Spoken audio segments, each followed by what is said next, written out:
Welcome back to Smart Money History, the channel where we uncover the timeless financial truths that build lasting wealth. I am your host, Arthur, and today I want to take you into a story that most people are living but very few people understand. It is the story of how modern life quietly convinces intelligent, hard-working people to stay broke, and how a radically simple framework can guarantee that you always have money in your bank account. As a financial analyst, I have reviewed thousands of personal balance sheets. I have seen surgeons earning enormous incomes with negative net worth. I have seen school teachers quietly sitting on seven-figure portfolios. Income by itself tells you almost nothing about wealth. Behavior tells you everything.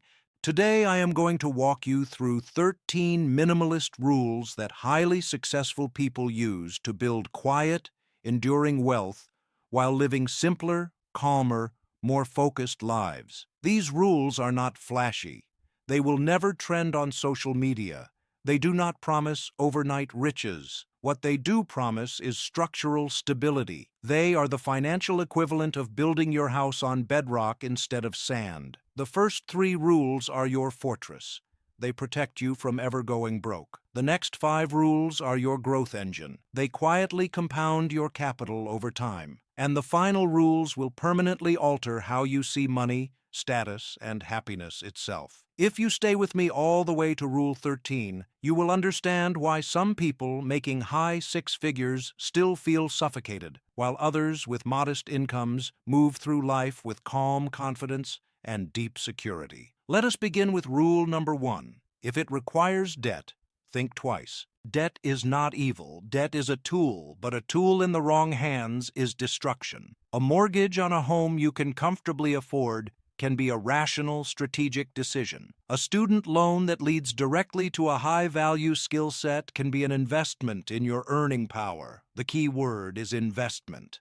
An investment produces future cash flow or long-term value. Consumer debt does neither. When you finance a luxury couch, a designer outfit, or the latest phone upgrade, you are borrowing money at high interest to buy something that immediately declines in value. That is not leverage. That is reverse compounding. The math works against you instead of for you. I once reviewed the finances of a young professional earning a strong salary. On paper, he looked successful. In reality, nearly half his monthly income was committed to car payments, furniture financing, and credit card minimums. He had engineered a lifestyle that required constant income just to stand still. One disruption, one layoff, one medical issue, and the entire structure would collapse. Minimalists do not eliminate debt because they fear it. They eliminate unnecessary debt because they understand volatility. Life is unpredictable. Debt reduces flexibility. Flexibility is wealth. Rule number 2. Protect your emergency fund at all costs. Your emergency fund is not an investment. It is not there to grow aggressively. It is your shock absorber. It is your psychological armor. It should cover 3 to 6 months of essential expenses and sit in a separate account, untouched. The rule is brutally simple. Do not use it unless it is a real emergency. Not a vacation, not a sale, not a fleeting desire, an emergency. Here is what most people miss. The emergency fund does more than pay bills. It changes your posture in life. When you know you have cash reserves, you negotiate differently, you think differently, you sleep differently. You are not desperate. Desperation is expensive. It forces bad decisions. It forces acceptance of poor job conditions. It forces high-interest borrowing. Cash reserves remove desperation from your financial equation. Rule number 3. Live on less than you make, always. This is the beating heart of wealth creation. It is not complex. It is not glamorous. It is arithmetic. If you consistently spend less than you earn, you create surplus. Surplus becomes savings. Savings become investments. Investments compound. Compounding builds wealth. If you consistently spend everything you earn, no strategy can save you. Living below your means is not deprivation. It is intentionality. It means you choose your spending instead of letting advertising choose it for you. It means you delay gratification in exchange for freedom. Now notice something important. Up to this point, We have only discussed defense. We have not grown a single dollar yet. We have simply stopped the leaks. Rule number 4, keep your housing modest. Housing is typically the largest expense in any budget. A small difference in housing cost, maintained over decades, translates into massive capital differences. You do not need to buy a house to impress anyone. You need a house that supports your daily life efficiently. Extra square footage costs more to purchase, furnish, heat, cool, maintain, and insure. Those recurring costs compound. I have seen families double their mortgage payments simply to upgrade into neighborhoods that signal status. The result is higher stress, tighter cash flow, and less ability to invest. Modesty in housing does not mean discomfort. It means alignment with need. Buy space for living, not space for ego. Rule number 5, avoid lifestyle debt. Lifestyle debt is borrowing to enhance experiences, financing vacations, borrowing for weddings, using credit to fund temporary enjoyment.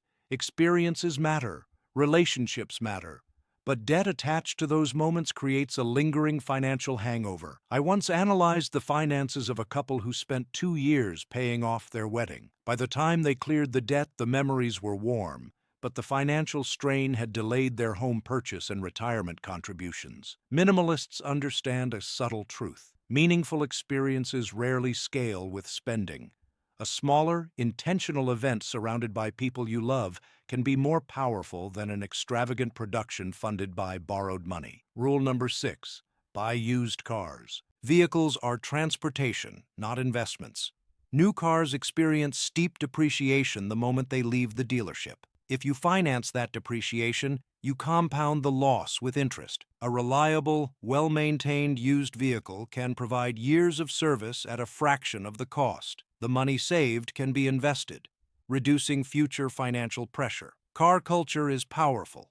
Identity gets attached to metal and paint, but wealth is built in spreadsheets, not parking lots. Rule number 7, audit your expenses twice a year. Most people drift financially. Subscriptions accumulate. Small recurring charges expand. Grocery bills inflate unnoticed. Twice a year, sit down and review every recurring expense. Question everything. Does this add value? Is this necessary? Has this cost crept upward? Awareness alone often reduces spending. When you see the numbers clearly, behavior adjusts. Financial clarity is a discipline. Rule number 8, implement the 72-hour rule. Impulse purchases are emotional. Marketing is engineered to trigger urgency. The 72-hour rule forces distance between desire and decision. When you feel the urge to buy something non-essential, wait 3 days. If you still want it after that cooling period, evaluate it logically. Often, the desire evaporates. This rule alone can save thousands annually. Emotional spending is expensive. Patience is profitable. Rule number 9, buy for utility, not identity. This is a psychological shift. Many purchases are attempts to signal status or belonging. Expensive brands, flashy upgrades, visible consumption. Minimalists detach identity from consumption. They buy tools, not symbols. They measure value by usefulness, not admiration. When you stop spending to impress others, your expenses drop dramatically. You reclaim control over your financial narrative. Rule number 10, own fewer, better things. Quality over quantity is both financial and practical. High-quality items often cost more upfront, but last longer and perform better. Cheap goods replaced frequently can exceed the cost of a single durable purchase. Over time, quality reduces replacement cycles and mental clutter. Owning fewer items also simplifies life. Less maintenance, less storage, less distraction. Simplicity reduces friction.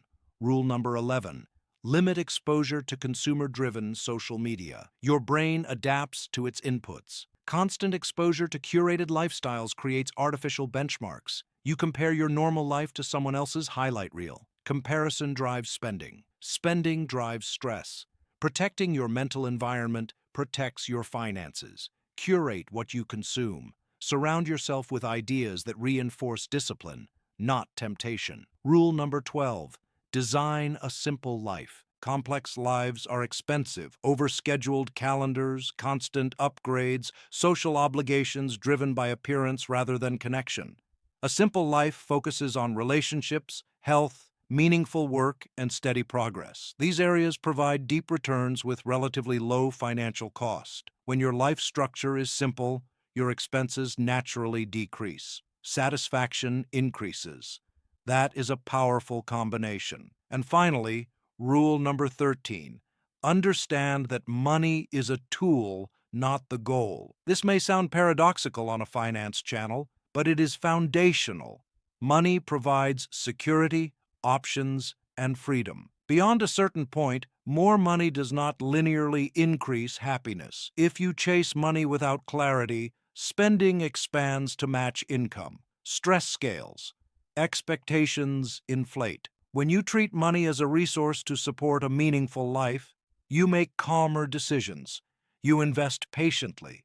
You avoid desperate risks. You protect relationships. Here is the irony I have observed repeatedly as an analyst. The moment people stop obsessing over appearing wealthy and start focusing on living intentionally, their net worth accelerates because they stop leaking capital into ego-driven consumption. The 13 rules we covered today are not extreme. They are structural. They create resilience. They build margin. Margin creates opportunity. Opportunity compounds. If you apply these principles consistently, you mathematically guarantee something powerful. You guarantee that surplus exists. You guarantee that emergencies do not destroy you. You guarantee that investments have fuel. You guarantee that your lifestyle does not outrun your income. That is how you ensure you always have money in your bank account.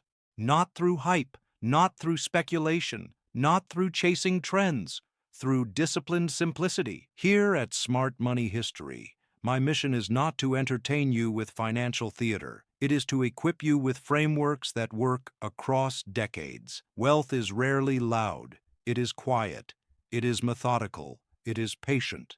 Stay disciplined. Stay intentional. And remember that the most powerful financial moves are often the least dramatic. I am Arthur, and I will see you in the next deep dive.